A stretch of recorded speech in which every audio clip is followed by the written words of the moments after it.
Meu povo, vamos lá. Tu também. Seguinte, primeira coisa antes de tudo, né, a gente estava fazendo como ao longo do ano? Uma aula de filosofia, uma aula de sociologia, só que, vocês vão perceber hoje, que a gente vai ter 2 aulas de filosofia seguidas, semana passada e hoje. Por que isso? Porque eu fui dar uma olhada no planejamento para ver o que a gente tinha que fazer até o final do ano, no caso até o final do Enem, até a prova do Enem, até o final do nosso ano letivo. E filosofia está um pouquinho atrasada, assim, a gente tem que dar uma avançadinha assim, em algumas coisas. Então, e em sociologia, pelo contrário, a gente estava bem. Assim, acho que tem mais uma aula que seria importante, né, a gente ter. De resto é meio que, cara, a gente vai se virando com o que a gente tem.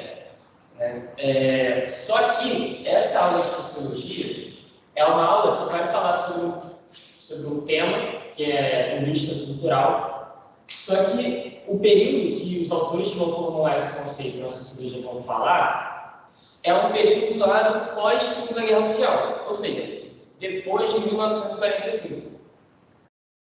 E aí, é isso, a gente vai estar dialogando com outros 500, assim, né? outro momento histórico. Na filosofia, a gente estava vendo justamente essa filosofia política moderna. Então, acho que vale a pena a gente, pelo menos, terminar mais ou menos, assim, né? Mesmo que nos autores mais basicões, essa ideia da filosofia política moderna. Então, a gente vai ver hoje, vai terminar de ver o que é o contratualismo. Na semana que vem, a gente deve ver Kant, né, um pouco sobre a ideia do esclarecimento, tanto imperativo categórico, alguma coisa nesse sentido. E aí, talvez, né, a gente, fechando Kant, eu acho que a gente já pode ir para a filosofia contemporânea, e aí a gente já pode botar ali também essa aula de sociologia sobre indústria cultural. Então, é isso que eu decidi fazer, para a gente dar uma agilizada, ter 3 aulas de filosofia seguidas. A semana passada foi contratualismo, falando especificamente sobre o Hobbes, né, dando uma introdução, que eu vou voltar aqui, né, sobre o que é essa noção geral do contratualismo. Vamos falar hoje sobre os 2 autores, que são o Locke e o Rousseau, e depois, na aula que vem, a gente vai falar sobre o Kant, que também se insere nesse contratualismo, mas a parada mais importante nem é exatamente isso. Ele não é tão conhecido por ser um contratualista, mas por outras questões, que é o que a gente vai ver na semana que vem. E aí depois, sem ser na semana que vem, na outra, daqui a 2 semanas, a gente entra aí na sala de sociologia sobre indústria cultural. Tamo junto? Show? O que a gente viu na aula passada? A gente viu, como eu falei, contratualismo e Hobbes. E aí, quem está com o materialzinho que eu mandei no PDF, ou quem está vendo aqui no quadro, pode ter percebido que essa primeira parte que eu coloquei aqui é a mesma da semana passada. Por que isso? Porque é mais importante até, eu acho, né, a gente ter uma noção boa e entender bem o que é de fato essa parte mais geral que abarca todos os contratualistas particulares, né? Então o Hobbes, o Locke, o Rousseau e outros que a gente não vai ter, como o Fendorf, também vai cair nesse, certamente, mas vai cair em Locke, Rousseau e Hobbes, muito provavelmente. Mas entender, para a gente entender esses caras em específico, eu acho que vale mais a gente conseguir entender esse panorama geral do contratualismo, porque qualquer questão que venha a cair no Enem, a gente sabe dar conta pela questão mais básica. Né? Então, assim, acho que é maneiro se você está em dúvida de copiar ou não. Eu não vou copiar. Mas eu não tinha reparado, né? Deveria não ter falado. Acontece, né? Foi coisa. Cadê? Copiando igual atrás. Perfeito. Então, bom, o que é o contratualismo? Rememorar um pouquinho, só que uma coisa que eu não botei aqui para também ficar muito grande, claro. Mas para o contexto histórico. O contexto histórico era o contexto de surgimento dos Estados nacionais, de consolidação desse modelo, e ao mesmo tempo o surgimento de uma classe social chamada burguesia, que surge primeiramente na Inglaterra, que é onde primeiramente esse debate vai acontecer, E surge, então, a necessidade de se fundamentar a criação dos Estados-nação e de um Estado, como a gente conhece hoje como esse Estado moderno. E não só fundamentar a sua criação, ou seja, o porquê que ele existe, mas também qual o funcionamento dele. Né? Então, a gente já viu na aula passada que o Hobbes, por exemplo, vai ser um cara a favor do Estado moderno absolutista. Então, para garantir o funcionamento do Estado, né, pelo qual, segundo Hobbes, ele foi criado, é necessário um Estado absolutista, que essa seria a melhor forma de funcionamento desse Estado. A gente vai ver aqui, hoje, outros dois autores que se contrapor a isso. Um deles, o Locke, que é conhecido como o pai do liberalismo político. Então, se hoje a gente fala em Estado mínimo, em Estado liberal, em liberalismo, se deve muito a essa figura chamada Locke, John Locke. Ao mesmo tempo, a gente também vai falar do Rousseau. Quem é o Rousseau? Muita gente acha que ele é francês, mas ele não é francês, ele é suíço, eu acho. Mas ele é o grande intelectual que, de alguma forma, como posso dizer aqui, foi referência para as lideranças da Revolução Francesa. Que vocês provavelmente já devem ter estudado com isso em História, que é a Revolução Francesa de 1789, né? Então, conhecida como a queda da Bastilha e tudo mais. Né? Na época da Revolução Francesa, o Rousseau já tinha filhos de base, já tinha morrido. Mas ele era tipo, a grande referência teórica, né, desses caras que estavam fazendo a Revolução Francesa, pelo menos os intelectuais da Revolução Francesa. Então, por isso que ele é bem importante, e ele é, enfim, talvez a consolidação que seria um democrata radical, né? Se a gente pensar nesses sentidos de pensar na política hoje, né, se a gente está falando que o Hobbes seria uma espécie de monarquista, o Locke, um liberal clássico, o Rousseau seria um democrata radical. Então, bora lá. O que efetivamente é o contratualismo? Qual é a base do contratualismo? Né? Todos os contratualistas vão se manter dentro de uma oposição entre duas formas de se estar no mundo e de se relacionar com os outros, que é a antítese entre Estado de natureza e sociedade civil, ou Estado moderno. E o que é essa antítese? O Estado de natureza, ele primeiro, né, sem lembrar, ele vai ter sempre um caráter negativo. Negativo em que sentido? Ele pode significar um caráter negativo de o Estado de natureza é ruim, né, ele é uma desgraça, foi o que a gente viu, por exemplo, com o Hobbes, mas ele pode ser negativo pelo simples fato dele ser insuficiente. Então, a gente vai entender melhor isso. E a sociedade civil tem caráter positivo, porque ela que traz a possibilidade da gente superar ou solucionar essas insuficiências ou esse estado depreciativo da humanidade, que seria o estado de natureza. E, bom, o que efetivamente é o estado de natureza? Lembrando, é o estado de ser dos indivíduos enquanto seres atomizados, interação entre os indivíduos, baseada não na razão, mas na vontade individual. O que significa isso? Né? Significa dizer que é uma forma de se estar no mundo não política, digamos assim, em que a gente não está pensando, né, não tem nada que organize a nossa vida, não tem nenhuma lei, não tem nada. Nós somos meros indivíduos, atomizados no sentido de estarmos isolados, mas de nós sermos nós conosco mesmo. E a gente acaba entrando em interações espontâneas, né? e efêmeras, ou seja, muito breves, muito rápidas, a partir de uma mesma questão ali, que quando resolvida, nós voltamos a ser meros indivíduos tranquilos. Né? E essas interações que acontecem efêmeras, né, rápidas, espontâneas, elas não são baseadas, sim, nesses autores, na razão. Né? A gente não está agindo racionalmente um com o outro. A gente está agindo na base dos nossos interesses individuais, na nossa vontade individual, ou se a gente quiser colocar uma outra linguagem, dos nossos desejos. Né? Então seria algo racional, pensado, estruturado, ponderado, seria para garantir alguma vontade nossa.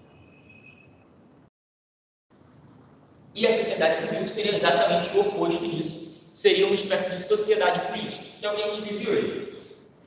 Né? Que tem, na sua figura central, a figura do Estado, essa instituição, que funcionaria, segundo esses autores, como um ente racional. O que é ente? É a palavrinha ente. Tu lembra? É bom lembrar, uma palavra importante. O ente é um ser, é algo que existe. O ente é o particípio presente de algum verbo, né? Seria, por exemplo, sei lá, que é o particípio presente do verbo ser. A gente poderia ter o particípio presente do verbo agir, que é o agente. Não agente separado, agente junto. Poderia ser, sei lá, o particípio presente do verbo servir, que é o servente, alguma coisa nesse sentido. O ente é do verbo ser, ou seja, é um ser, é algo que existe. Ou seja, o Estado é um sujeito básico, racional, que organiza os indivíduos que fazem parte dele. Então, é ele que dá a estrutura política das nossas interações. A partir do Estado, a gente interage entre nós a partir de leis, de normas, de obrigações, de deveres, né, de direitos. A gente começa a interagir não a partir de meros interesses individuais, mas, de certa forma, a partir de uma racionalização das nossas interações. As nossas interações passam a ser racionais, né, justamente porque o Estado funciona como esse organizador dos indivíduos e das suas interações. E, nesse sentido, se o Estado, que é um grande ente da política, e é justamente esse Estado moderno, que começa a surgir, né, no início da modernidade, a sociedade, então, ela é fundamentada a partir de um contrato. E o que é um contrato? Das palavras do Hobbes, que a gente falou semana passada, é a transferência mútua de direitos. Isso é aquilo que se chama contrato. Uma transferência mútua de direitos, no caso do Hobbes, já para dar uma rememorada, que a gente já viu na semana passada, o Hobbes vai dizer o seguinte: no estado de natureza, a gente tem direitos, um direito natural, que é o direito da liberdade. Nós somos livres, né, no sentido de não tem nada que faça uma coerção, ou seja, não tem nada que nos impeça de usar os nossos próprios meios para garantir a nossa vida. E a vida, né, a garantia da vida é uma lei natural, segundo Hobbes. E o direito é justamente o poder usar da liberdade para garantir a minha vida. Só que significa dizer que a gente estaria num conflito, porque eu posso usar da minha liberdade, o Daniel está aqui também, o Wesley poderia também, a Eliciane, o Wanderson, o Yuri. E a gente pode, nessas interações efêmeras, a gente pode entrar em choque, a gente pode entrar numa guerra. Então, o estado de natureza por Hobbes é justamente esse estado de guerra. O homem é o lobo do homem. É a frase mais famosa dele, que significa dizer que é uma guerra de dois contra dois. Né? Nós, cada indivíduo, cada ser humano, é, de alguma forma, o inimigo do outro. Justamente porque nós temos essa liberdade total de fazer o que nós quisermos para garantir os nossos interesses.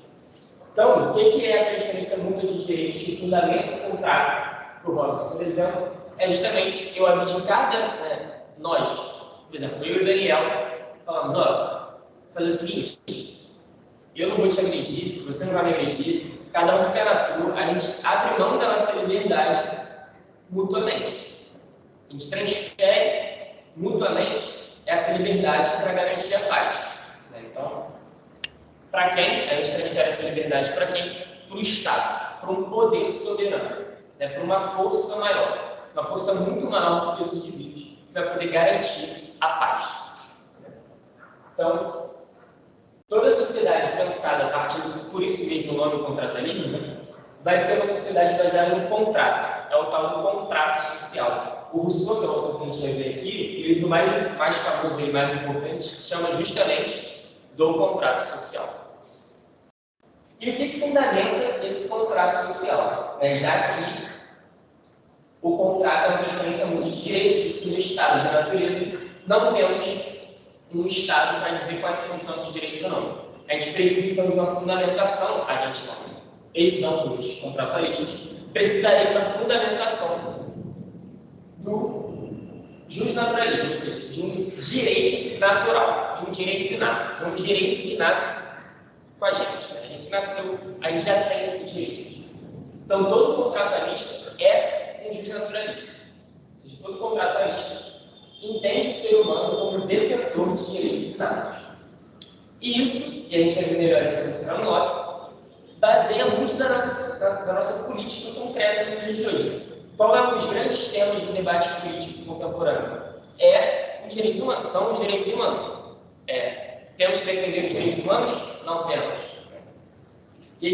Qual que é o grande lance? Então, principalmente depois da Segunda Guerra Mundial, em 1948, né, se fez a Declaração Universal dos Direitos Humanos pela ONU.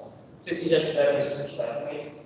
Mas é isso, né? É a ideia de que todo ser humano, independente de qual nação ele viva, de o que ele faz, de qual origem que ele tem, ele nasce com os direitos naturais.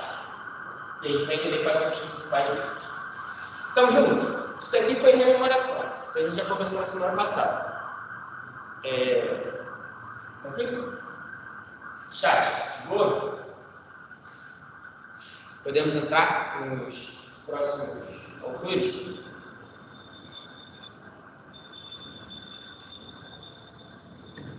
Sim.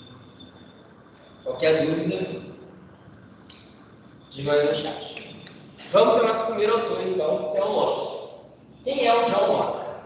É um inglês do século XVII, ele nasceu em 1632 e morreu em 1778. Também é outro que vive. Cara, isso está errado. Isso está muito errado. Porque ele não morreu em 1778. Pois é, eu confundi. Eita, gente, aí, ó. Pô, o maluco vivia 140 anos. Pô, você é muito errado. Olha, desse cara que tem nem na parede ali. Nem para analisar. 1704. Trocar. Loucura. Cara, simplesmente viveu sem possível. Pois é. Da caneta também me deixou muito bom, olha. 1704, acho que é isso. Pegou aí? 1704? Então, o Locke, ele é um personagem importantíssimo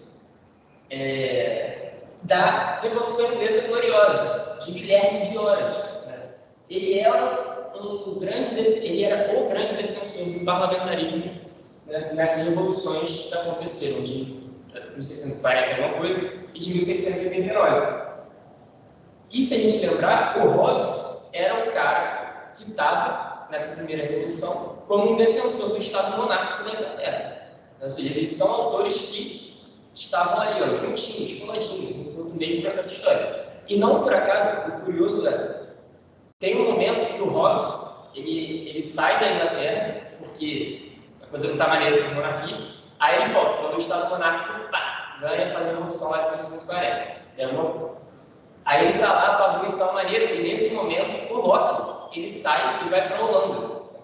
E ele fica lá. E aí dá o bibliográfico do Locke. E talvez não seja só biográfico. O Locke, quando ele vai para a Holanda, ele era um dos acionistas da Bolsa de Escravos holandesa. O cara é maneiro, né? O cara é gente boa, legalzão. E aí, bom, quando a Revolução Gloriosa é sucesso, ele volta e é um membro do parlamento inglês. E ele é um cara que ele tem um livro chamado Segundo Tratado sobre o Governo Civil. Ele tem um livro chamado Primeiro Tratado sobre o Governo Civil também. Mas o importante é o segundo. E o que ele faz no segundo? Ele organiza o governo. Tá chegando? Eu só ouvi esse tempo.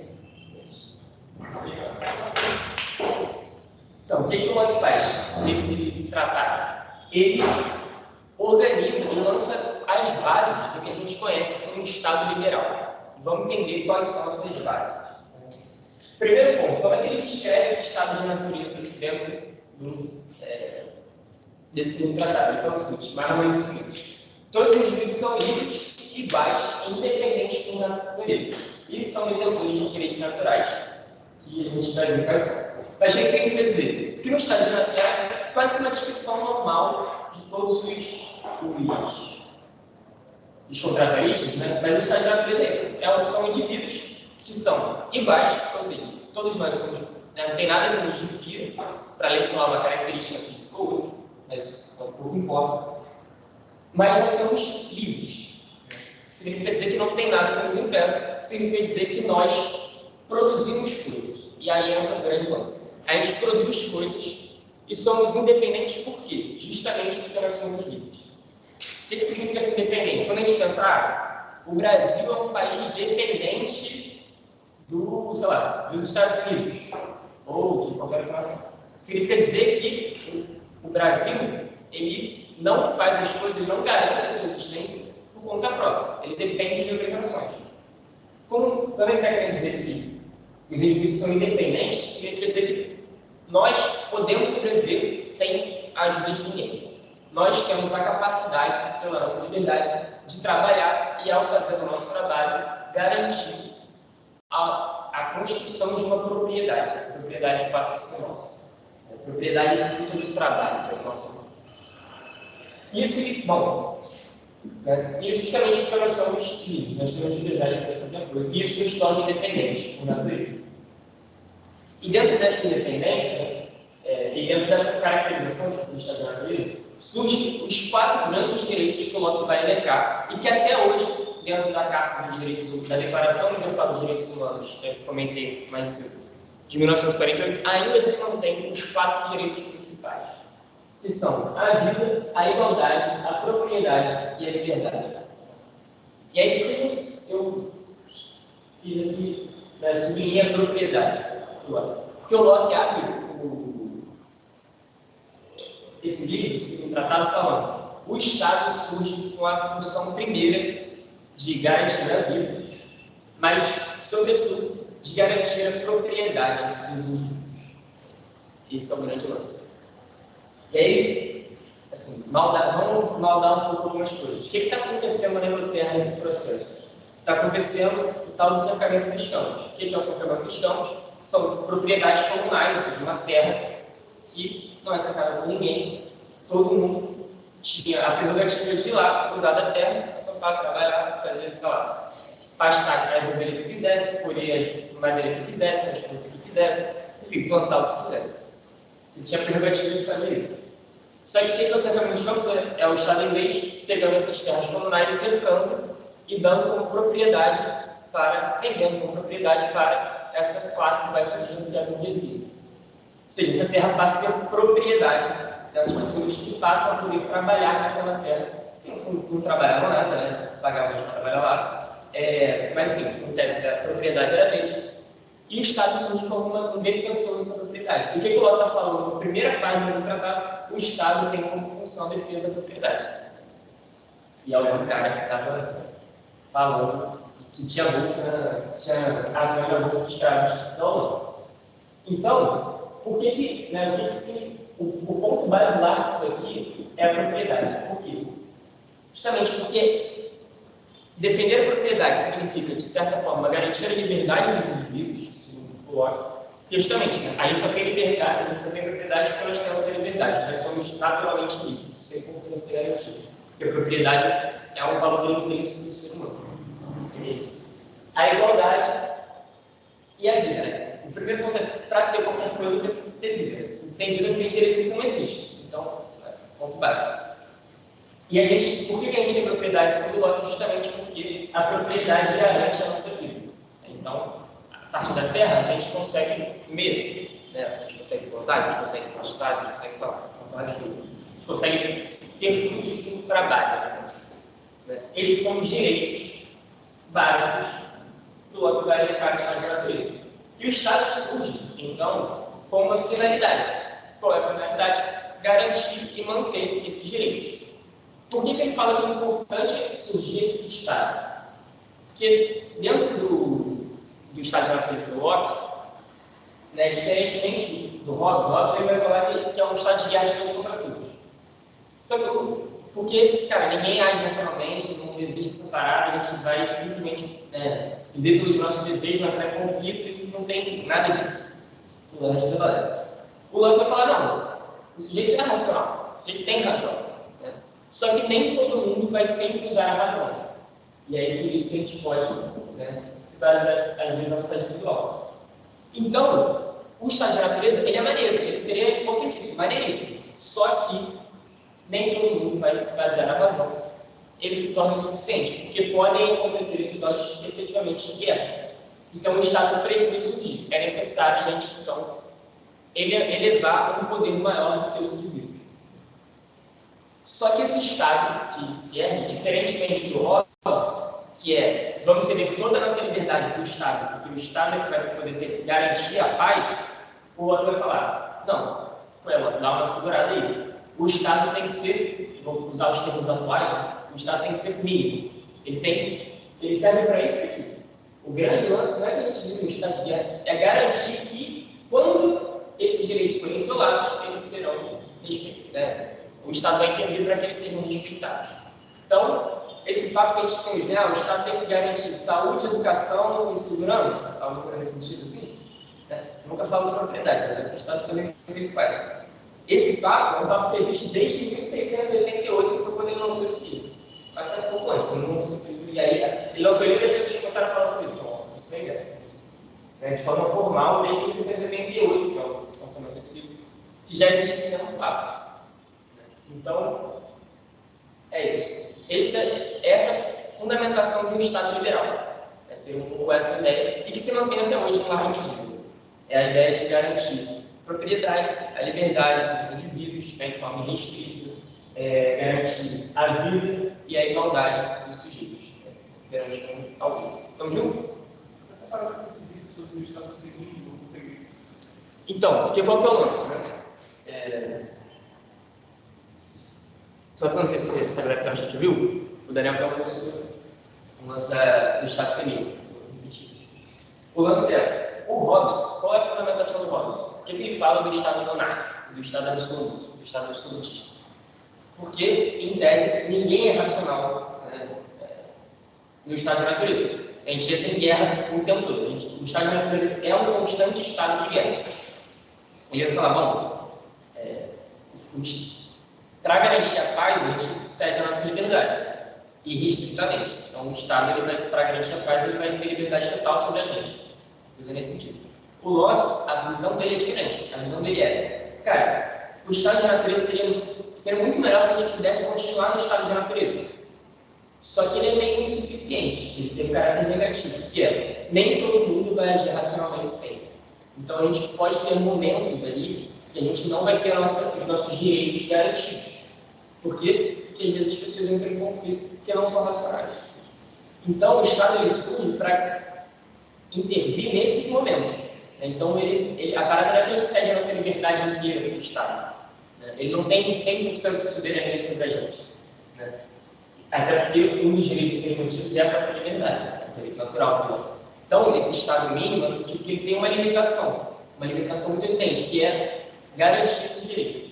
Ele surge justamente para garantir esses direitos, para ter, de fato, uma força maior do que os indivíduos, mas que ele tem como única função essa parada, garantir que os direitos não vão ser violados. Que a gente possa viver naturalmente, mas quando esses direitos forem violados, o Estado vai intervir e vai garantir uma manutenção normal do Estado de vida.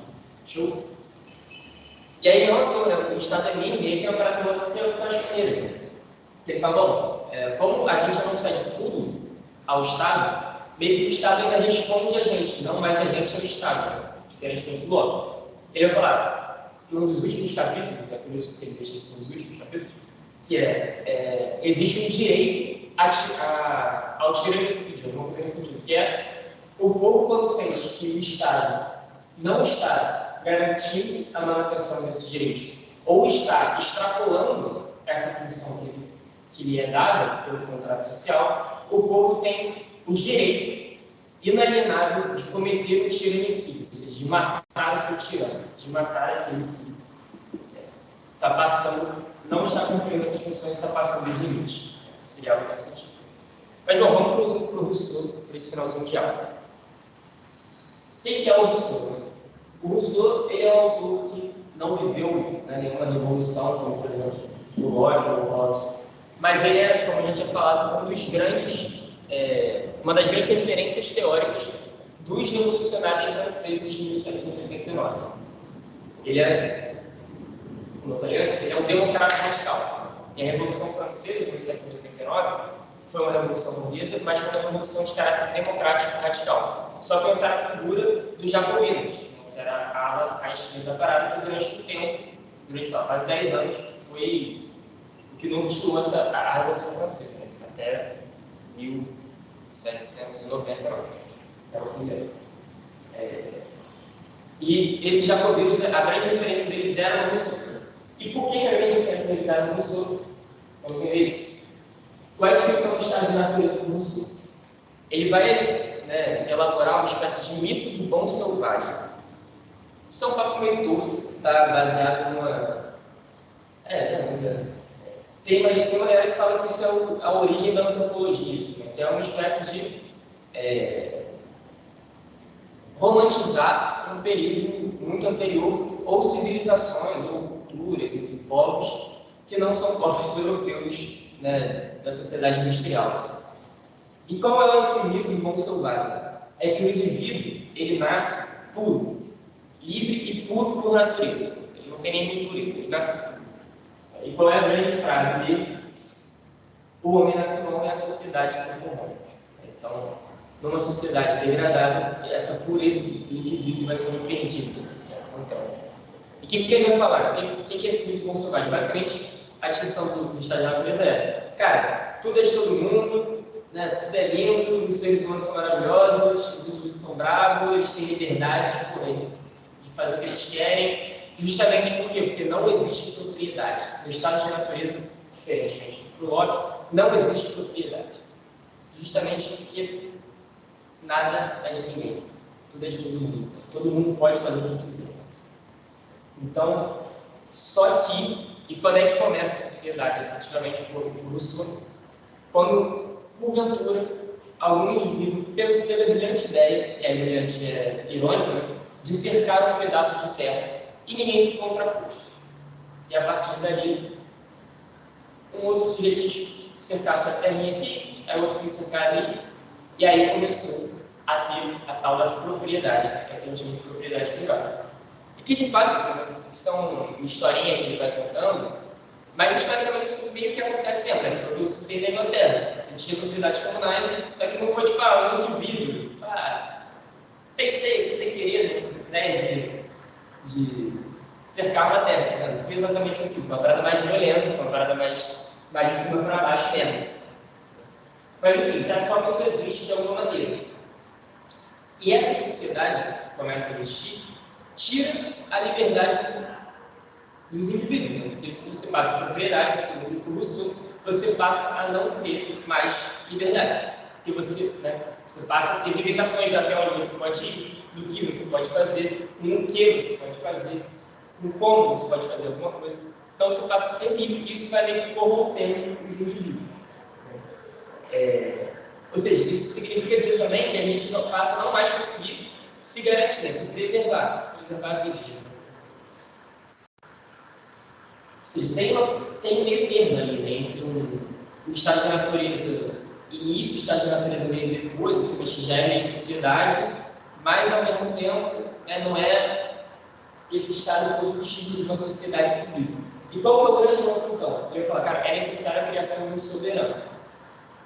Tal qual como Hobbes, de alguma maneira, né? Ou seja, algo que tenha uma força muito maior do que os indivíduos. Só que, diferente do Hobbes, que vai pensar esse poder maior como a ausência de liberdade, o Rousseau vai pensar esse soberano, ou seja, esse Estado, essa figura do Estado moderno, como o ápice da liberdade humana, como o ápice da liberdade dos indivíduos.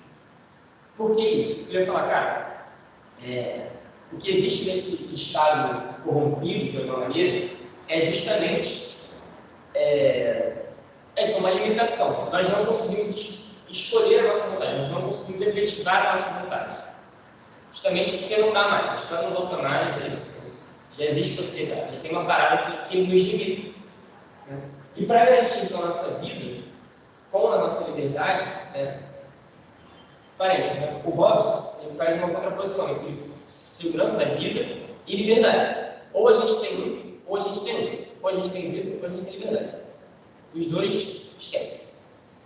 E o Rousseau está falando justamente compatibilizar. Cara, não. O grande lance é que para termos vidas precisamos ter liberdade e vice-versa. Só que, para conseguir efetivar isso, né, historicamente, a gente precisa ter a criação desse soberano. E esse soberano, né, surge da necessidade de preservação individual e como é que ele vai conseguir fazer isso se expressando como uma vontade geral. Ou seja, é um estado em que todos os indivíduos que fazem parte desse estado vão poder se expressar a sua vontade. Esse estado vai ser uma espécie de síntese das vontades de todo mundo. Seria alguma coisa nesse sentido.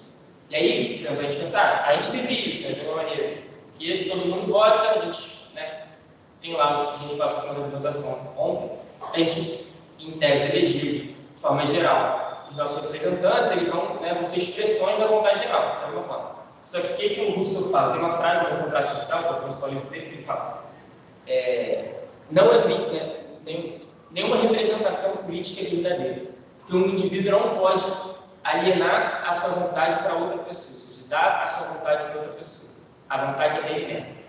Então, se ele não expressar a sua própria vontade, essa vontade não vai ser expressa de maneira nenhuma. Então, se a gente pensa, por exemplo, na figura da Revolução Francesa, na época dos jacobinos, assim, né, que é a época também mais violenta da parada, você tem uma ideia muito forte de participação política e social dos indivíduos ali dentro. Muito porque eles são bem russonianos, assim, de certa forma. Então, esse estado que surge como a expressão da vontade geral poderia possibilitar justamente uma liberdade que, né, a recuperação de uma liberdade que se perdeu, mas num outro nível, num nível muito maior do que esse estado de natureza. Porque aqui, nesse estado de natureza inicial, o que você tem é a sua liberdade, a liberdade individual. Aqui a gente tem a liberdade da vontade geral. Seria um pouco isso. Estamos juntos? Show? Chat. Tranquilo? Alguma dúvida?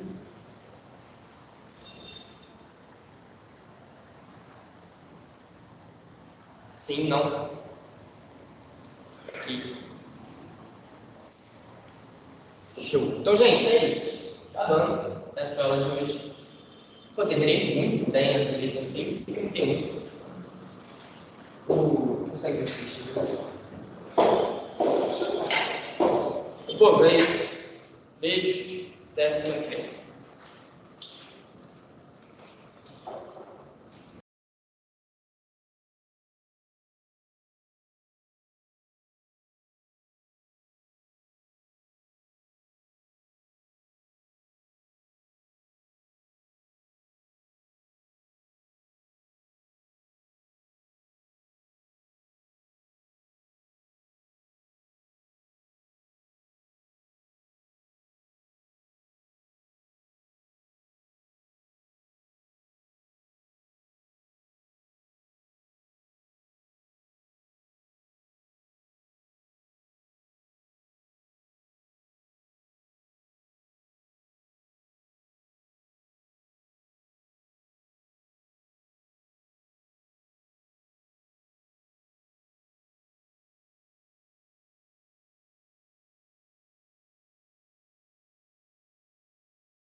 Meu povo, só para avisar que o Felipe, de redação, eu imagino que ele deve estar vindo. Mandei mensagem para ele e não respondeu ainda. Ele deve estar um pouquinho atrasado. Mas estou esperando ele chegar aqui. Qualquer coisa, qualquer novidade, eu aviso vocês.